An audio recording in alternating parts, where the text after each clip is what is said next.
पंजाब का बजट आप अगर देखें तो पंजाबियों के उन्होंने हाथ बांध के जो है ना वो उन्हें मारा है।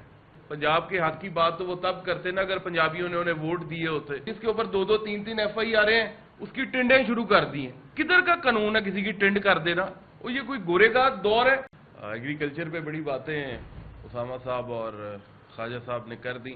मैं सिर्फ एक चीज़ बस ऐड करना चाहूँगा, जब आपके रेवेन्यू के जो अफसरान हैं, AC, DC, कमिश्नर, जो उनका असल काम था, जब वही आप उनसे छीन के और उन्हें एडमिनिस्ट्रेशन वाले काम दे देंगे और उनको छोटा छोटा चीफ मिनिस्टर बना देंगे हर जिले के अंदर, और वो हर महकमे को वहाँ पे बैठ के देखेंगे, तो फिर यही सूरत हाल होगी आपकी ज़राअत की जो हमारे मुल्क के अंदर और पंजाब के अंदर ख़ास तौर पे है। बाकी सर पंजाब का भी बजट आया 2 दिन पहले। पंजाब का बजट आप अगर देखें तो पंजाबियों के उन्होंने हाथ बांध के जो है ना वो उन्हें मारा है। कंट्रीब्यूशन और सरप्लस की मद के अंदर तकरीबन 1400 अरब के करीब पंजाब जो है वो कमिट कर रहा है। समझे कि 1400 अरब का ये डाका है पंजाबियों के हक के ऊपर।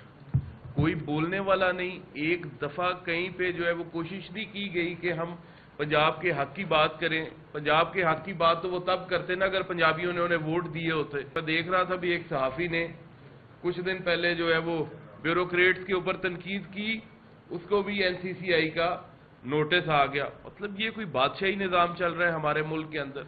और ये जो पाकिस्तान के अंदर आप खास तौर पे देखें कि ये जो इन्वेस्टमेंट नहीं आ रही और पाकिस्तान में लोग जो है बाहर से पैसा ला के कारोबार नहीं कर रहे, और यकीन करें इसके अंदर CCD का भी बड़ा किरदार है। ये चकवाल वाला वाक़या आप देख लें यार, एक वो बंदे बाहरों पैसे भेजन तो $2.5 बिलियन की ਜਿਹੜੀ ਉਹ कर देन रेमिटेंसेस कर देन, मुल्क ਤੁਹਾਡਾ ਉਹਨਾਂ ਦੇ ਉੱਤੇ ਚੱਲ ਰਿਹਾ ਹੋਵੇ, तो यार ये कैसे $4 बिलियन वो है ना मंथली है, तो कैसे जो है वो लोग पैसे भेजेंगे अगर आप उनके बच्चों को गोलियां मारेंगे?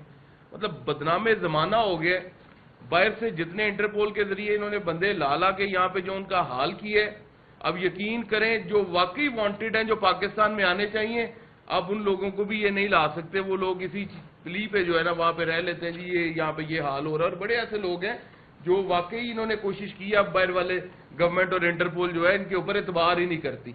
और कौन इन्वेस्टमेंट लेके आएगा? ये वजह है जो पाकिस्तान के अंदर नई इन्वेस्टमेंट जो आ रही है, एक मेन अहम वजह है।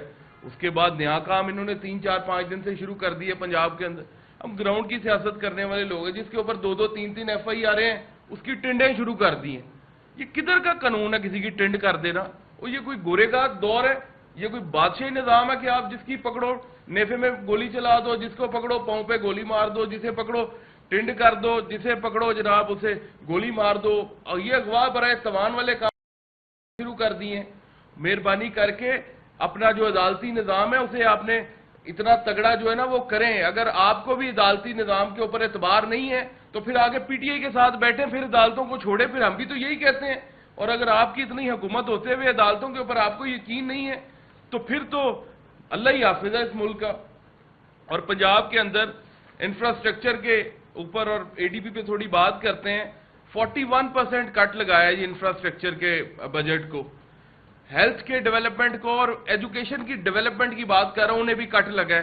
ट्रांसपोर्ट का 92% इन्होंने कट लगाया पंजाब के अंदर। मुझे ये बताएं कि ये अपनी जाती और शाह खर्चियों पे तो कोई कट नहीं लगा। कट लगते हैं तो अवाम के डेवलपमेंट के पैसों के ऊपर कट लगते हैं।